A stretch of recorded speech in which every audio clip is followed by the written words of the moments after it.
Right. And if I understand correctly, one of the changes when you started to realize this culture you wanted to create, one of the changes you made was to make sure that Levon had the appropriate title, and also to have a report directly into you.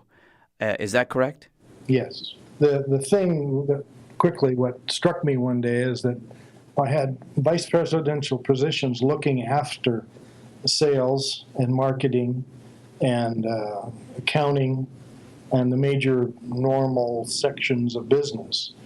But here we were saying that our values are the most important thing, and we didn't have anybody as its advocate on a full-time basis. Now, so it only made sense that we needed to have somebody, some department of the company on a vice presidential level taking care of the culture. Now, understand too that it's not Levon's job to maintain the culture. It's everybody's job, and everybody knows that. If they want to keep this culture and they want to continue to work in a place that they enjoy, then everybody has to fulfill their own responsibility towards it, primarily by the way they behave towards each other. So Levon's job is to sort of coordinate those efforts and bring in some special events and things like that. I sit at the executive table to represent people values culture, and although each one of our VPs, our managers, they represent it in their own way. I'm there at the very beginning of new ideas and new business process to make sure that the integrity of what we do for our people stays intact. Not that that management team would neglect it, but sometimes that's not their first thought as they're building a business process or a new channel of distribution.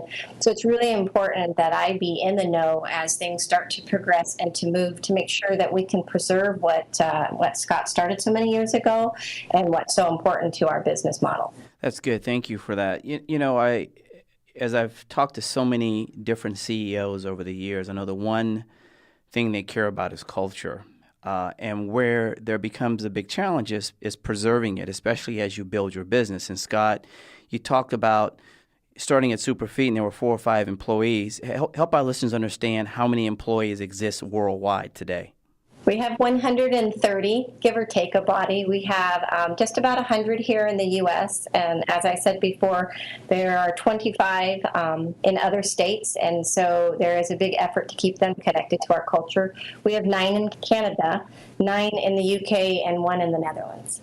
So they're all over the world, and you have this very special and unique culture that is grounded there in Ferndale. This question's for both of you. How do you preserve that culture and make sure that it permeates throughout the rest of your organization? I think the first answer to that is to understand what goes wrong with businesses who never had it or had it once and lose it. There's just a certain process that goes on and as organizations grow where I guess the things that they learned in business school or in another business they were in before they came to us, begin to take over. And the more pressure there is to grow and to be profitable and do all the things that a business has to do, the more likely you're going to come under pressure to begin to compromise some of these things. So if you know that, then you're on the lookout for it constantly. We can recognize pretty quickly when a section or even an individual or somebody is sort of dragging us in the wrong direction, and a lot of times it's not even purposeful. They wouldn't set out to do that, but it's just because of, again, what they learned in other businesses, what they learned in school, that gave them what were supposed to be right answers for some of these dilemmas that bigger businesses face. They're simply not right answers. It is not right. It's not a right answer that money comes before people. But if it's not the right answer, then what is the right answer, and how do you do it?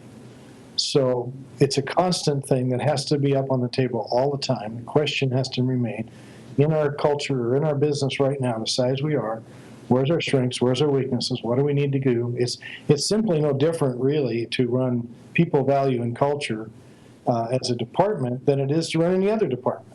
You have to continue to evaluate how we're doing. We have to continue to figure out ways to do it better. And we fail, and we succeed, and we move forward. And we also realize that as you get bigger, it's going to change. And that change doesn't necessarily have to be a bad change, but it will change. So it's a continual changing process to make it fit in a bigger organization. And I'd say from our department, the most important thing that we can do is to care. But in order to care, you have to allow time and resource for it. Most human resources departments are very limited in time, so that the energy that they can spend to stay connected to the people is limited. The way we structure our department, we structure very purposely so that we do have available people when our people need us. But we do a good job of staying connected. And in order to be connected to the needs of your employees, you have to know them. And in order to know them, you have to be in front of them, which takes time, energy, and it takes a tender heart in some ways. So our PVC department, or People Values Culture, is structured in a way that we can be tender-hearted and business-minded. Does that make sense? Absolutely, absolutely. And it sounds like you've learned how to continually evolve and how to identify any gaps or any challenges along the way. What have been some lessons learned that you could share with our listeners? First lesson, that doing the right thing, caring properly for our people, for other people that somehow become within our sphere of influence, is simply never the most convenient thing, and it's never the least expensive thing. So unless you just want a pretty sign on the wall that says you're going to do this is going to cost you something. And it's going to cost you time, energy, emotional energy, and it's going to cost you money. So when we're making decisions, knowing that, you can make decisions based on what's the right thing to do and expect it to cost you something. I don't think we have ever had a situation here where we did what we worked out to be the right thing that was anything other than costly. Yes, a very good cost. But a good cost. I mean, costly in the sense of time and money and energy, but a very good outcome, because doing the right thing brings good outcomes. So that's the first lesson that we learned, and to expect it. And that takes but how much is it going to cost off the table in the discussion of trying to do what the right thing is. The other side of, I think, another lesson we learned is that this is not an environment that everybody can survive in. Everybody will prosper, and some people don't like the amount of freedom that we require. And actually, what it is, it's responsibility and self-management.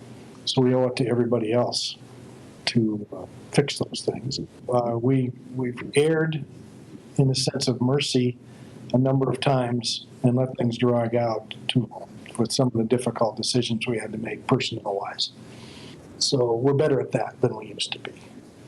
I'd say one of the lessons that I have learned in the 7 years I've been here is that we're not perfect. It's easy to say that we are really great all the time, but it's not true. Not perfect, and it's also hard work to have a culture like we do. It's easy to write policy and procedure that's restrictive and keeps people in line because there's punitive actions on the other side of that. But it is hard work to have a culture of trust because it goes against most business principles.